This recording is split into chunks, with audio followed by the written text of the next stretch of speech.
the landscape of fulfillment.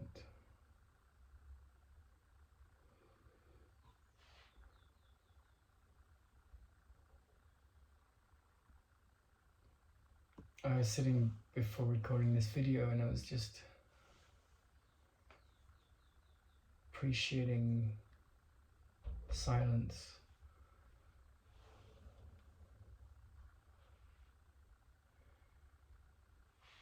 And it's funny because if you go into the monastic world, there's all these rituals and statues and paraphernalia. And if you go into the scientific world, it's all about fascination with the mysteries of nature.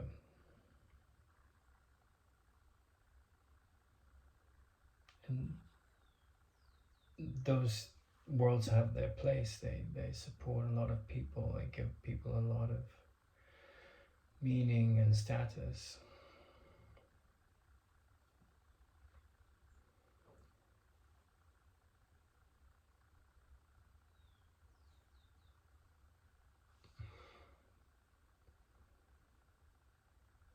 But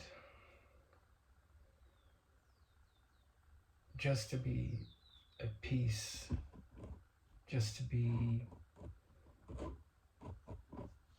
happy with a very simple life. And of course, our society, the modern society, can make that so difficult. Become a slave to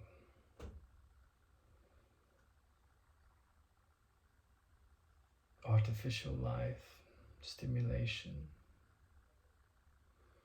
and all the mental illnesses that follow from that.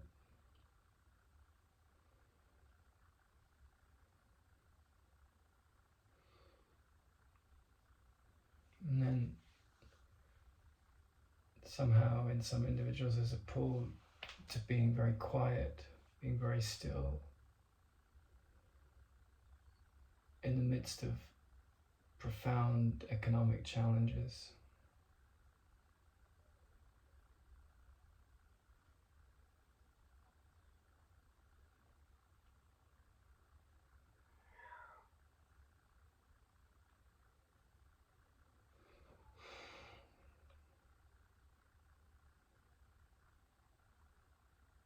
And then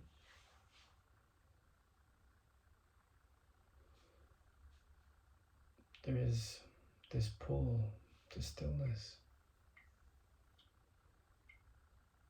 And we associate gratitude with what we have, what we're getting, what the future might bring.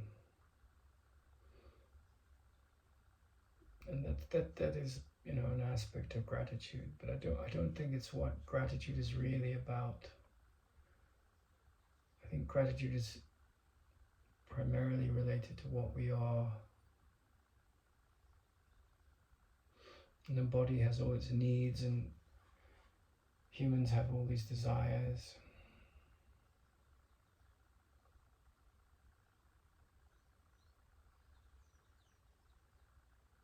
And then there's a world of experts, and those experts have all these theories, some of them good, some of them insane.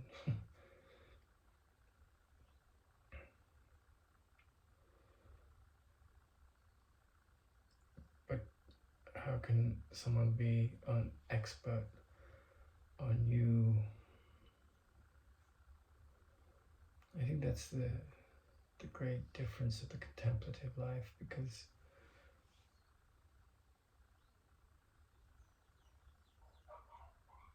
contemplation is this divine marriage, is this beautiful connection with the stillness in your heart.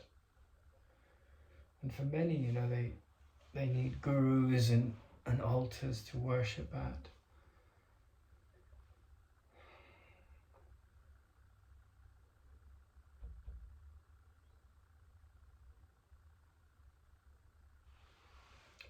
With contemplation,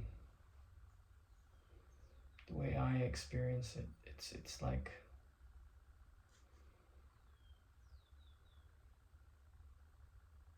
like you have this dusty, dirty barn that hasn't seen the light of day for a long time, if ever. And you open the barn doors and the light comes pouring in, and there's no force in the universe that can stop that light. And it illuminates the place. And that's kind of how contemplation affects consciousness. It comes a point where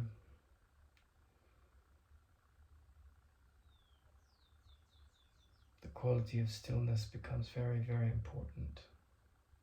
But it's not formulaic.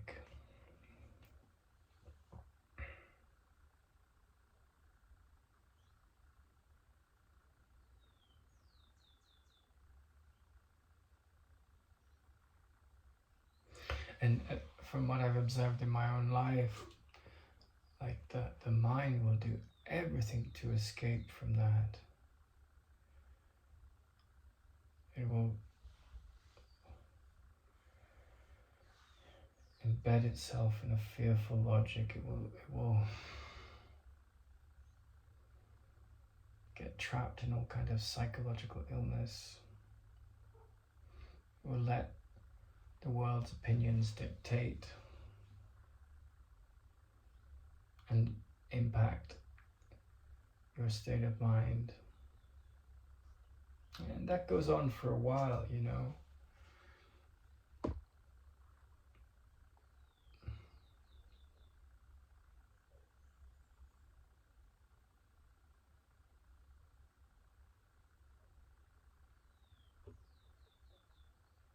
But it's so clever, that mind, you know. It's like, with it comes like all the priests and the psychotherapists and these characters to fix you.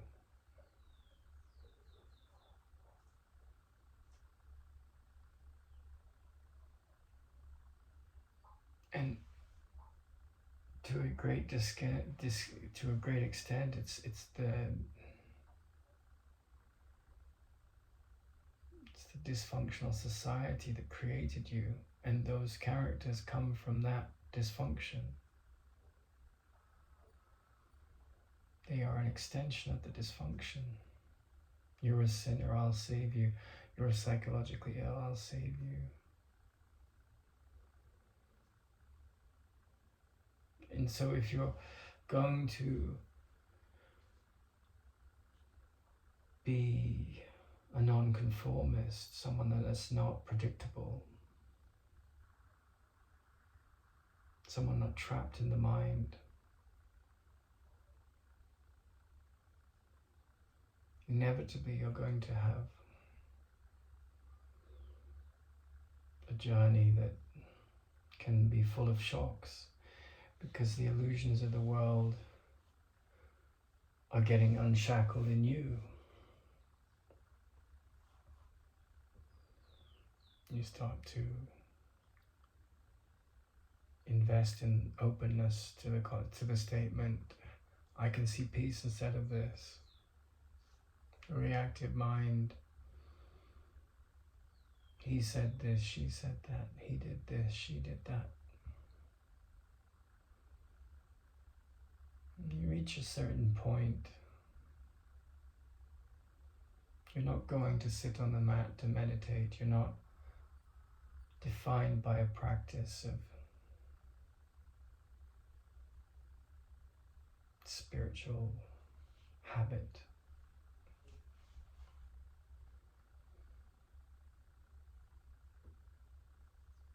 You're not chasing spiritual teachers or approval from authority figures.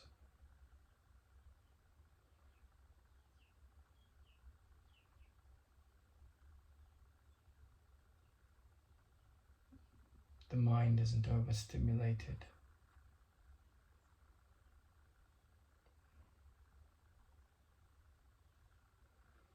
a trust starts to develop.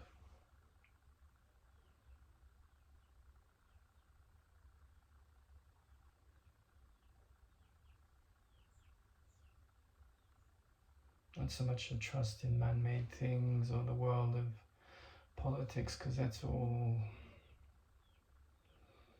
chaotic and fleeting.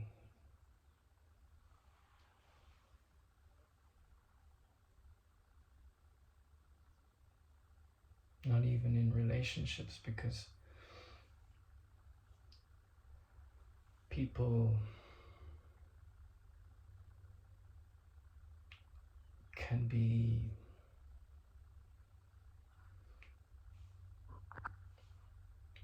schizophrenic.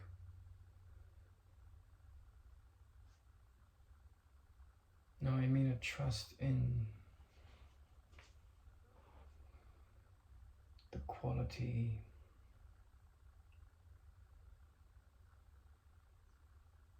of listening in you, the quality of quietness.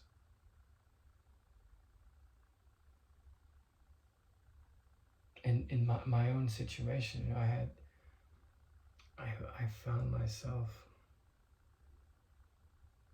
in the workaday world, even on a psychotherapy degree, and witnessing just how neurotic and removed from that contemplative wisdom much of the world is. And then being in a Zen monastery, in a Christian monastery, and enjoying a lot of the time there, especially the quietude. But then the violence of the dogma, the compulsion to conform to a belief system, some savior or other.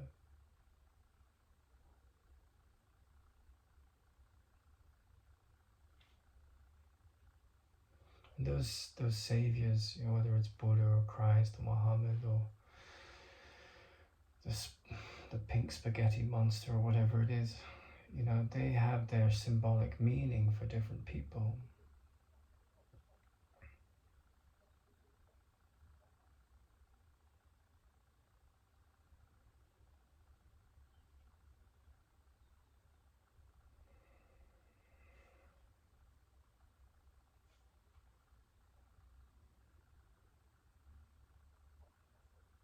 The body has its demands. It gets hungry, it needs sleep, needs shelter, needs peace and quiet.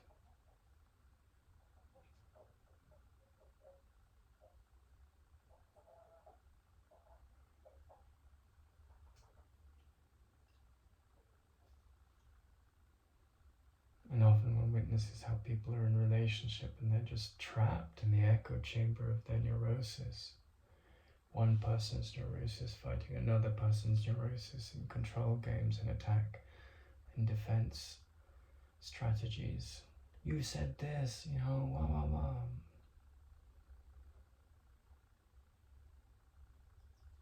And hardly is there a human being that isn't bound by these things, some form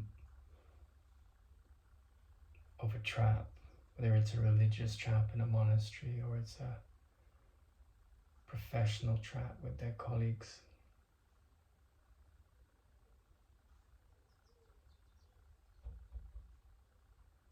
And then there's the trap of illness and the trap of death.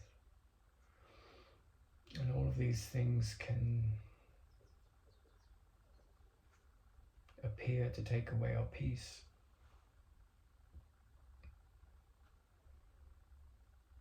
Jobs, wives, husbands, children, enemies, relatives,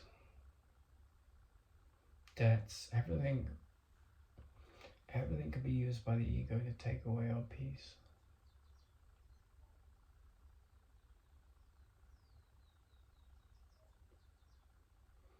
But then the world that I see, I've given all the meaning that it has for me. And And such thoughts are so liberating because you can change what you're defining, you can change what you're seeing. And that change happens when you see the thing that's looking and it's conditioning. The Indians have this profound phrase, neti neti, not this, not that. In the French, they have this lovely expression for children that are, running around at 6 o'clock and they're overexcited on sugar. And in French, they say doucement, doucement, which means go sweetly, go calmly, shh, doucement, sweetly. And neti neti has that flavor to it. I'm never upset for the reason I think all the problems that you've created in your mind, they're not because of this outside or that outside, they're because of something that is in your mind that is identified with a lie. So go sweetly.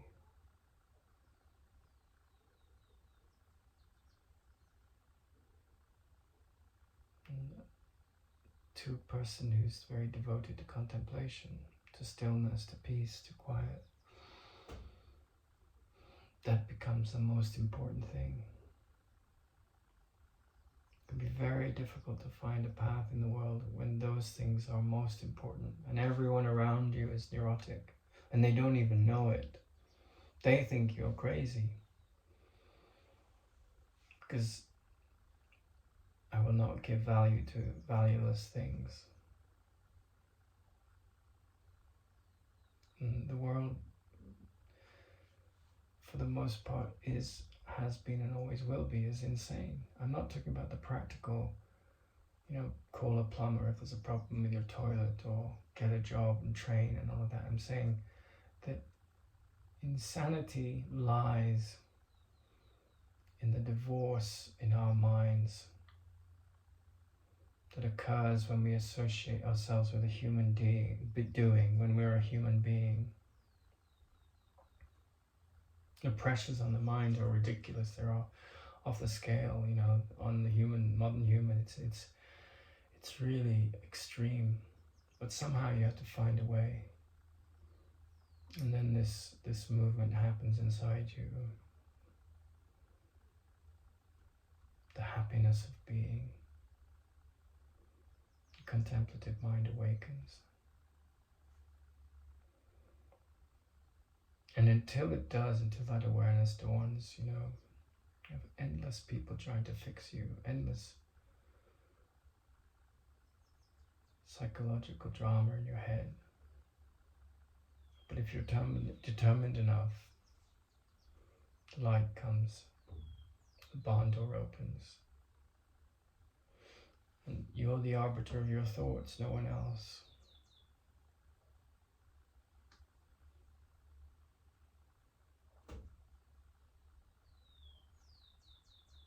I think that gratitude is the supreme gift.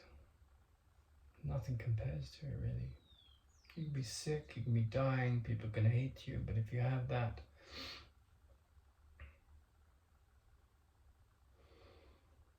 you go deeper and deeper into it. It envelopes you and the person you thought you were, the story of your life.